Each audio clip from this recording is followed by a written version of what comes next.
Hello everyone, so today I'm going to review the KOSO bike rear view mirrors.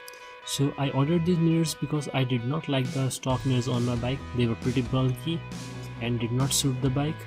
So as you can see, the packing is not that good, and I ordered these mirrors from Amazon.com for 320 rupees. So these mirrors look quite stylish. You can see the cutting edge design, and they are pretty small in size also. And we can see the mirror, and along with it we get a few screws.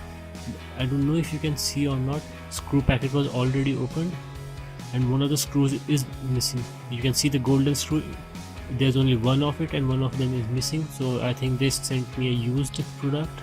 Now let's just move on with it and see how the mirror looks. So as you can see, these are pretty light and small in size, and the design is pretty good. And here's where you can put on the screw. This is how the mirror looks. The mirrors are pretty nice. Honestly, the quality is not that good. They are pretty cheap plastic, but they look good, so I want to use them. So first you need to install the screw, and on top of the screw you will screw on the mirror. So this is how you are going to install it, so you can figure that out yourself. Let's move on with it. And once you have done that,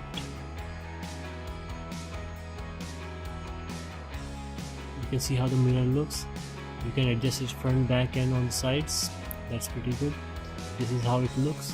I like the look of this mirror. It suits the bike, but the rear view visibility, to honestly speaking, is quite below average. But that's not the main problem. The real problem is these mirrors vibrate a lot. So if you are riding on a bumpy road, it's very difficult to see what's behind you. These mirrors are only for cosmetic purpose, and they do not serve the purpose of an actual rear view mirror. The only reason I installed these mirrors is for the looks and not for the functionality. Thanks for watching this video.